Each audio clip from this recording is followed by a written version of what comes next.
Welcome to Ring the Damn Bell. My name is KG, and of course, I have my co host with me, the wrestling enthusiast Mark. What's going on, my brother? Not a whole lot. Not a whole lot.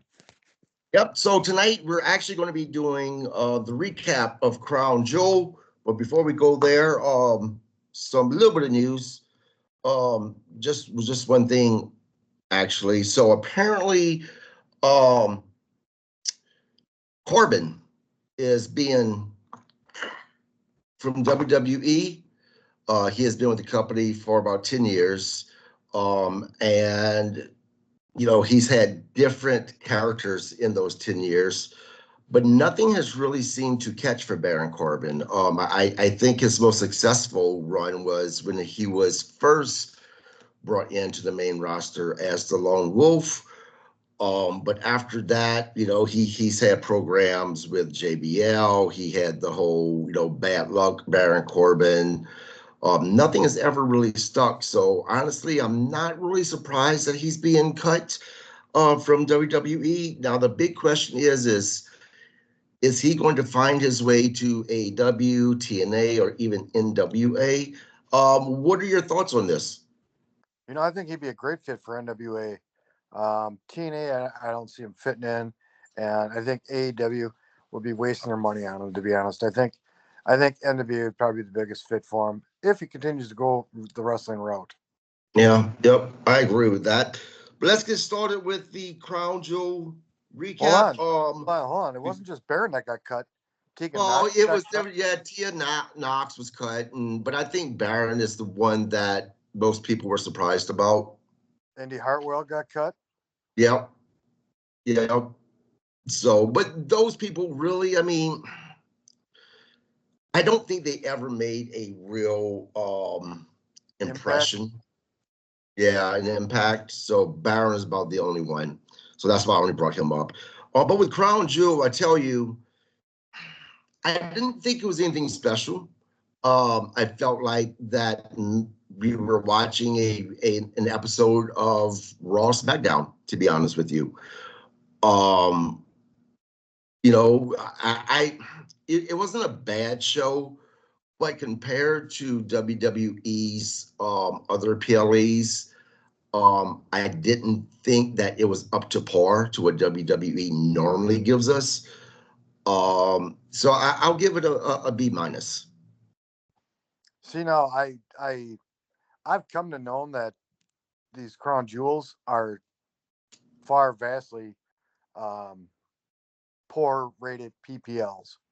I don't see much happening on them. I think the biggest thing I've seen on them was Shawn Michaels coming out of retirement to face Right. Undertaker and Kane. That's the biggest thing I've ever seen coming out of them. Yeah. But when you got a homegrown talent, win a 30-man battle royal, yeah, I don't expect much from these PLEs. And I wasn't disappointed in this one because I didn't expect much. And to be quite honest, Yeah. I probably three different times. I had to watch it three times to get through it. Yeah. Now, And, is it me or has Crown Royal, man? I mean, Crown Royal, Jesus, Crown Jewel. It seems like if there's going to be any botches, the matches, it happens at Crown Jewel. We seen it last night. There's a couple of botches in the match. One of them was Io Sky when she was getting thrown up. She just about fell off, slipped off the ropes, and then there was another one I can't remember. But U.S. title throughout, belt. yeah, but throughout Crown Jewel's history, we've seen a big botch with the Undertaker going against Goldberg. Uh, but yeah, it seems like for some reason you get more botches on Crown Jewel than any other PLE that WWE holds, and I don't know why. I don't know if it's maybe because of the big time difference that the talent they're not as rested as they normally are. I don't know, and maybe it's just me. Maybe I pick up on that more than anyone else for that particular PLE, but just something I observed. I think it's a time difference. I think there's a lot of nerves going over there. I know they had problems getting some of their talent back on one of the shows. Yeah, So I think some of it's nerves, you it know. could be. But you mentioned that it's one of their lowest rated PLEs, and you don't come to expect much. But WWE has supposedly they're trying to make Crown Jewel kind of as big as a WrestleMania for the people in Saudi Arabia. But and maybe to the people in Saudi Arabia, that's how they view it because they don't get, professional wrestling live all that much there. But I know people here, they kind of, as you said, they're just kind of about it. Yep. So, You but know, yeah, let's get into it. I think it's for WWE. It's a colossal moneymaker. Saudi Yeah. Arabia spends a lot of money to get Oh, that yeah. talent over. You know, so I mean, it's to make their books look good. Yeah. You know, and Yeah. as a booker, I guess I can't argue that issue. You know, Saudi Arabia has paid WWE a lot of money for, I think it's either a 5 or 10 year contract. yep. So, but yeah, let's get into it. All right, so we start out with the Bloodline match, which really kind of surprised me as an opening match. Well, what's up? Fatu, uh, Tonga Loa versus Mhm. Roman and the Usos. Um, you know, it wasn't a bad match. You know, I'm not gonna. Really? I I thought that match was terrible. I thought that it was the worst match on the card. As much as they've been building this up, I just expected it to be a lot better than what it was. And it just, I don't know. To me, the match just didn't flow very well no, amongst. no, it didn't, and you're right. But I mean, I was looking at Jacob Fatu. He is a talent. You know, Oh, yeah. he's Yeah, absolutely. talent. You know, I at first I wasn't extremely high on him, but after watching this match, this guy has got some talent. And the sad thing is, he's pushing 40. You Yeah. know, Yeah. and for Well, him to move yeah, like he does, I'm impressed. I Uh, agree. I believe that everybody in this match, they're stars, right? But again, I don't know why, but it didn't seem like it flowed very well. And yeah, it's just I expected it to be a much better match, I guess, and I was pretty disappointed with it for whatever reason. I don't know what the issue was, but like you, I was really surprised that Roman Reigns took the pin. you know, I didn't even notice that he did take the pin. Um, what I did notice though is, well, like I said, Jacob Fatu was the standout for me. Right? Roman looked like he was in exceptional shape. I'll give him that. And I'm not a Yeah, Roman fan by any stretch of the imagination, but he looked like he was in exceptional shape. yeah, Uh, I agree, and I think that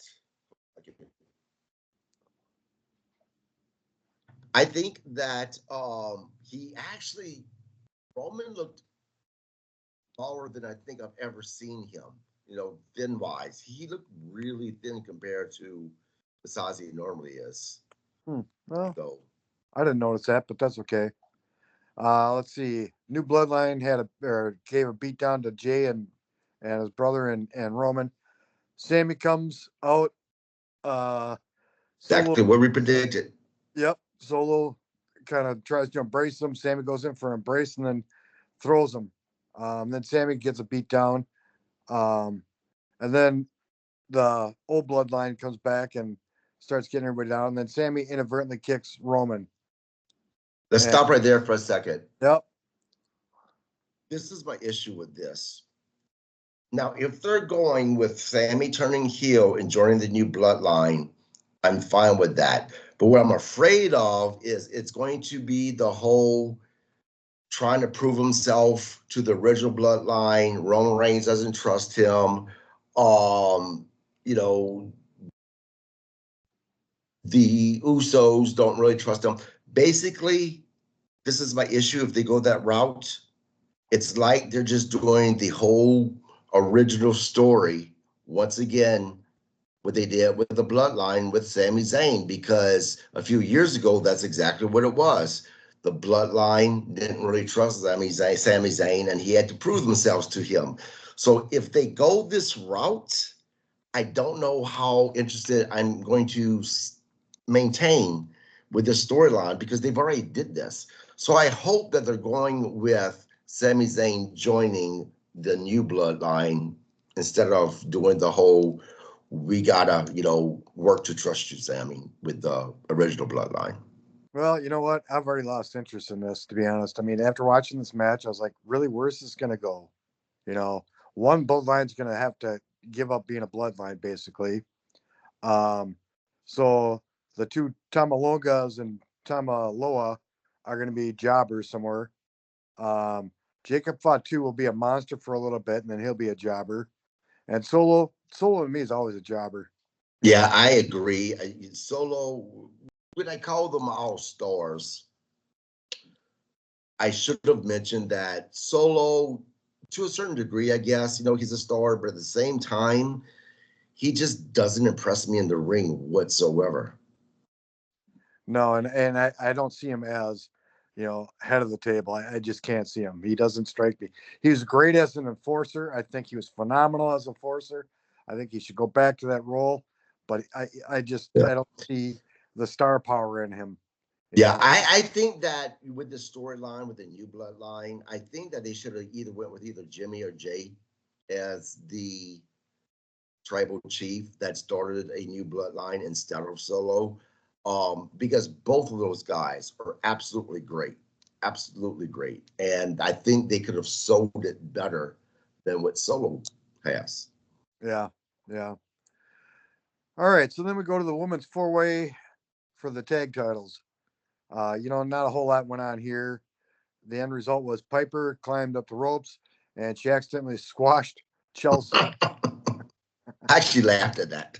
All right, so then Piper's still on the second rope or whatnot, and Jade comes in, puts her on her shoulders. Bianca Yaka. um, climbed top rope and then Road Warrior style gave her a clothesline. I was like, all right, I can handle this. All right, and then Piper got pinned. Yeah. I mean, it was a decent match. It wasn't horrible. It wasn't great. It was decent. Yeah, And we both predicted that Bianca and Jay Cargo would keep the titles. So nothing happened that was shocking. yep. No, I can't see anything major happen in the women's division really over in Saudi Arabia.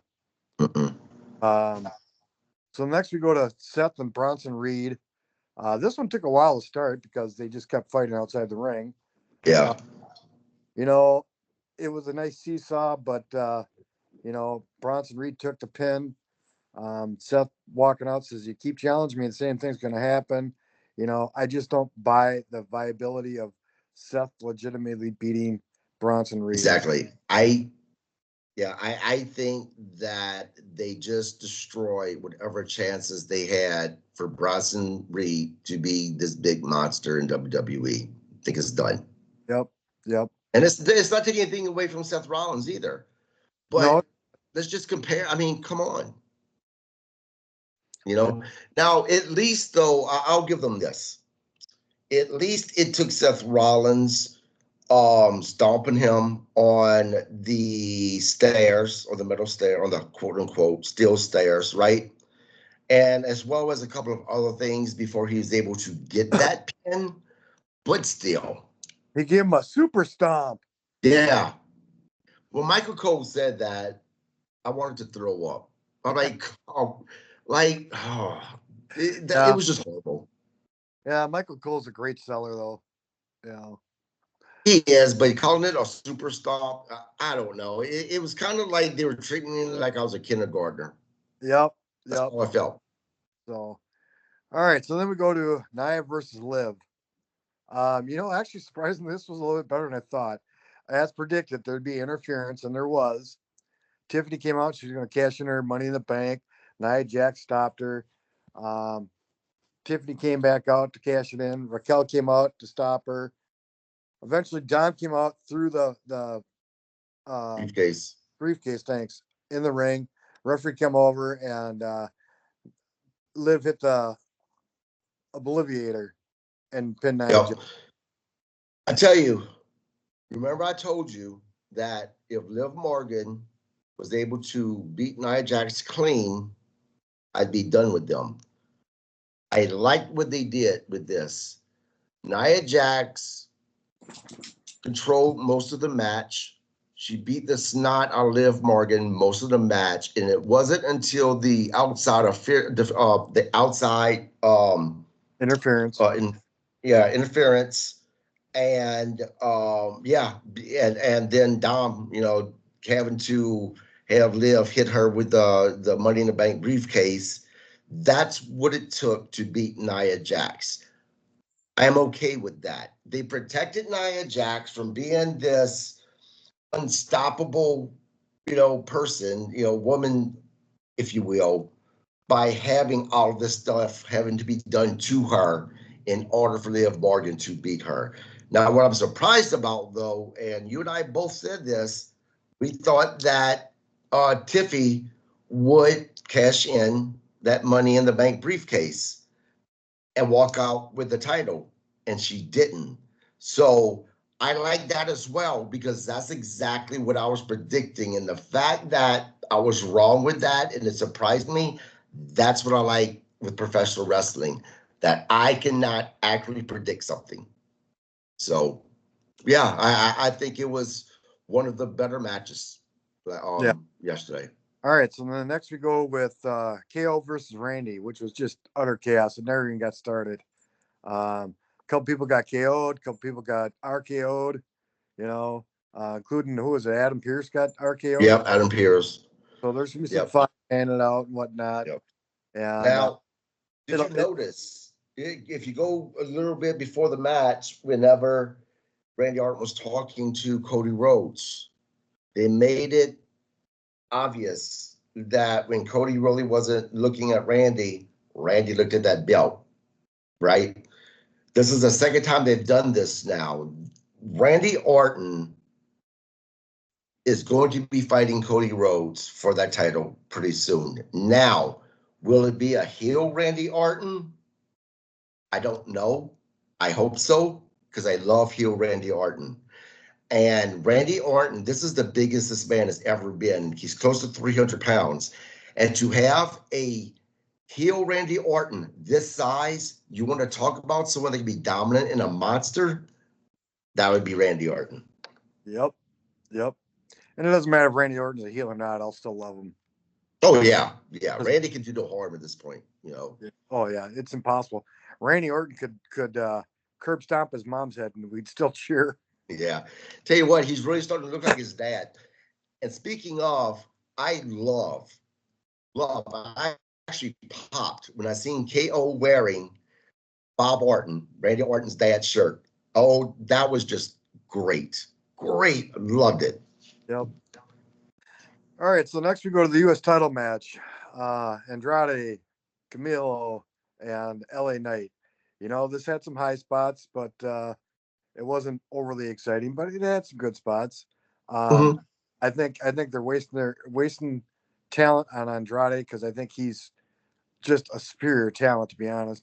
Camilo, I think he's riding on um, Andrade's tail, and I'm not saying he's not a talent, but I'm not a fan of these guys that are 210, 5'10". You know, if you're 220, 225, 230, 5'9", 5'10", I can buy it. But Camilo Hayes, I don't buy as a viable threat to anybody. Yeah, I think that give Camilo Hayes a couple of years. I think that he'll be a pretty big star. I was really, really hoping that they was going to take the title off of LA Knight and put it on Andrade. I do too. But I really was because he I don't. deserves it. He He is does. excellent. I know that he's not the best on the mic. That's only because of his broken English, right? Um, I think that, whenever he is speaking Spanish on the mic, he's probably flawless if you can understand what he was saying. I don't know Spanish, but you can see how much more comfortable he is, right? So that's the only really negative thing about him is because of his broken English. There's a little bit work there, but you could fix that by putting him with a manager that is a great talker. right? That's easy to fix because his in-ring skill is damn near flawless. And I agree with you. I think that they're wasting an amazing talent, Yep. an amazing talent. Yep. Now the thing is though, his English has gotten better over the years.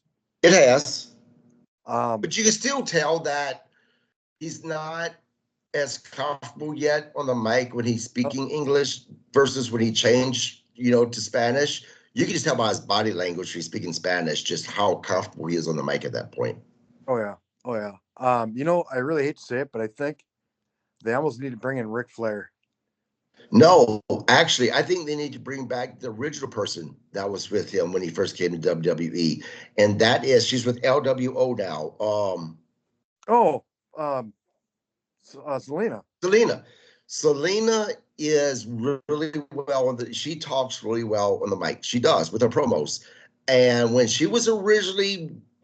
Andrade came in originally, and he was with Selena, phenomenal, absolutely phenomenal. And they really wasted that away back then.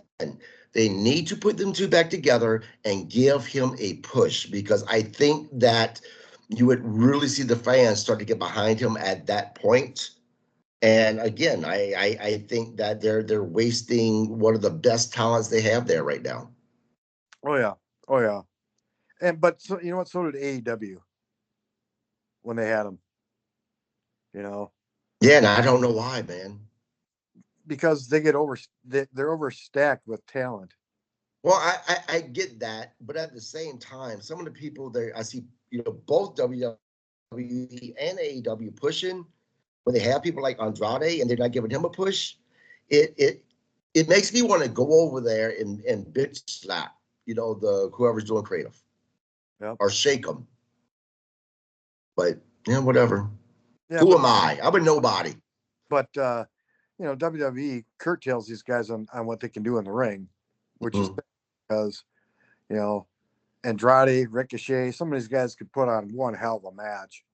If they weren't curtailed so hard. Right, You right. know. I agree. All right. So with the U.S. title, LA retained. Then we go on to the world or the Crown Jewel match with Cody and I almost said Walter. Gunther. Gunther, yeah. Yeah, I'm Gunther. Walter though. Yeah, This was a really good match. You it know, was. this was probably, I thought the U.S. match was probably the best match until I saw this match. Then I was like, you know what? This was a really good match. And Whoa, whoa, Cody, whoa. Let's hold up. Time out. You thought the U.S. match was actually better than the match? I can't believe I'm saying this. no, Was no, better than Nia Jax and Liv Morgan? yeah, yeah. Up until this match, I thought U.S. title belt was the best match of the night. I could believe you think that that was better than Liv Morgan and Nia Jax. Yes, I did. Yes, I I did. think that was the most entertaining match of the night No, no, up until this point. yeah, up until this point. No, I got to go with the U.S. match, just because Andrade. I think the world of Andrade. You Yeah. know, and he's probably in the top five of guys I like throughout the history of wrestling. Yeah. Well, and the reason why I said I can't believe I thought the Nia Jax and Liv Morgan match was the best night for myself is because I am not a huge Nia Jax fan, And right? no, But Liv Morgan with Dirty Dom, they just add something, the star power to it, and it makes it so much more entertaining to me for some reason. And then you add Tiffy into that mix. I just thought that entertainment wise, best match of the night. But yeah, hey, to each his own. entertainment wise, maybe as far as match and skill, U.S. title beats it. Oh yeah, if you're going there, absolutely. Going on those points, I can agree with you 100%. All right, good. All right, so then we get to Cody and Gunther, and to be honest, Cody's severely underrated and we don't use this term often, an amateur wrestler. You know, Oh yeah, yeah, Cody was yeah. an He amateur, was actually, yeah, you he know, was really good. and I think Gunther really relies on that to a degree too. You know, so it was a good match. I was sorry to see Gunther lose, but I called Cody would win. You did, and I was surprised, and I was almost aggravated because you know, but I should have been surprised because once Michael Cole started mentioning a couple of times that Gunther has only lost one match in the past 2.5 years, at that point I was like, they're going to give this to Cody, Yeah. right? It took the shock away from me, and that's what I was aggravated about. It's like, shut up, Michael Cole. Don't give me those little, clues because I want to be shocked because I was expecting Gunther to win up until Michael Cole started saying those things. Um, I think they made the wrong call. I think Gunther should have won it. I get that Cody is the extra cheesy baby face. He is the face of the company right now. But I don't know. I like Gunther a lot more than what I like Cody Rhodes at this point. Cody needed it more than Gunther did. It's not gonna I can hurt. see that. Not gonna hurt Gunther at all. Cody needed it more. You Right. know, from a marketing point of view, from a fan base point of view, Cody needed the win more than Gunther. It's not gonna hurt. Yeah. We Right. all know Gunther's a beast. Yeah, and I could get that because honestly, besides Roman Reigns that Cody beat at WrestleMania, and let's be honest, Cody had a lot of help to beat him to really certify Cody Rhodes as someone that could handle his own even against these badasses. Gunther was his biggest win since he's had that title, to be honest with you. Yeah. So I agree. I can get that Cody definitely needed this more than Gunther did. Yeah. Yeah. So Yeah. that was pretty Um, cool. I think they left some eggs open for what's going to happen in Survivor Series. Obviously, they're going to build this whole Sammy thing of can we trust him? Can we not trust him? Can I see a Sammy swerve where he'll betray the original bloodline? Yeah, I can see that. yeah. But I could Yeah. also see Sammy swerving on the new bloodline, going back to the old bloodline as a setup too. So I don't know. I think that Sammy, they almost have to turn him heel because at this point, as a baby face, what else is there for Sammy? If you think about it, right? What else is there for him? Um, so in order to continue him forward in his career, I think he needs to turn into a heel. Because he's already fought for the IC title that he won and lost. Him and KO was already tag team titles that they won and lost. He fought for the world, title that Gunther has that he lost. Um, what other storylines is there for Sammy feud wise, right?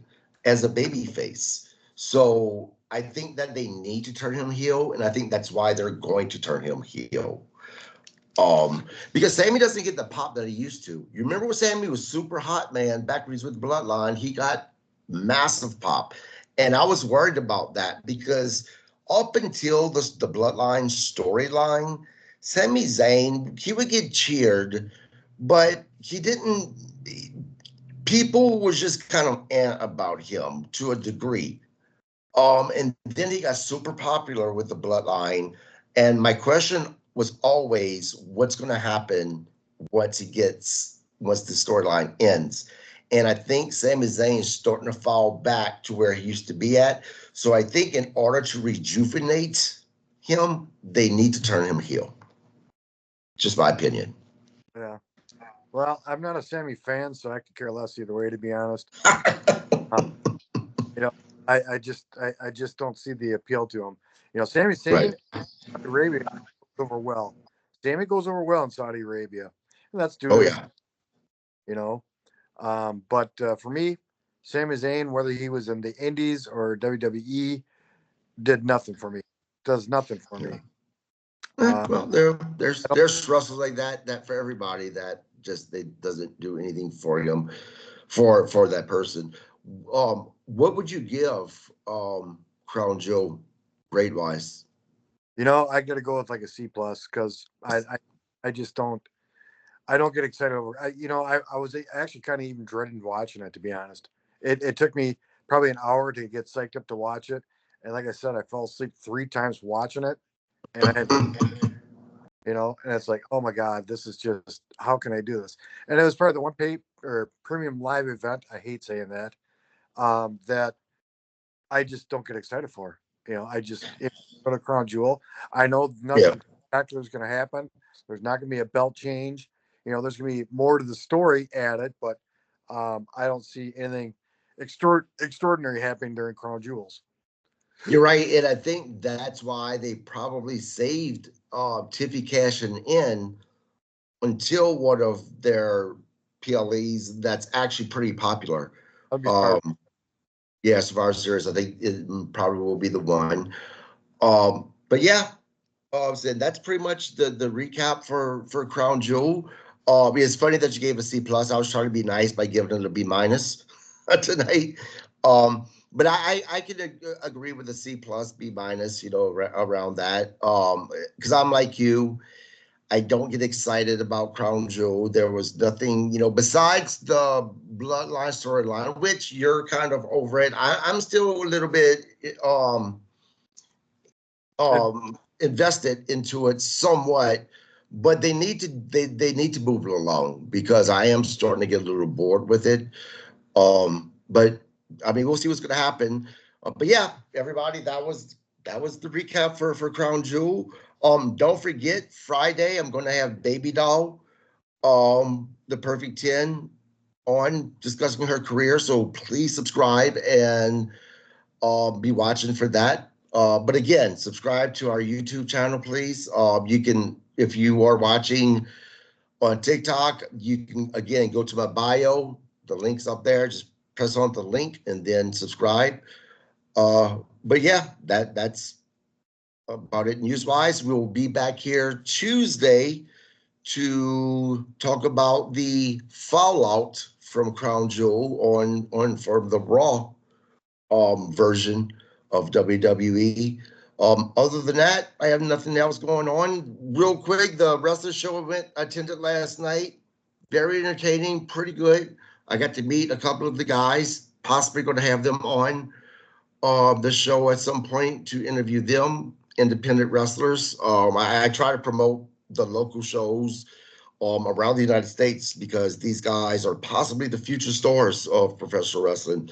But other than that, I'm sorry, something caught my attention. Other than that, that's the recap from Crown Jewel. Mark, as always, thank you. And what do you always say? Ring the damn bell. Ring the damn bell. You guys have a great one.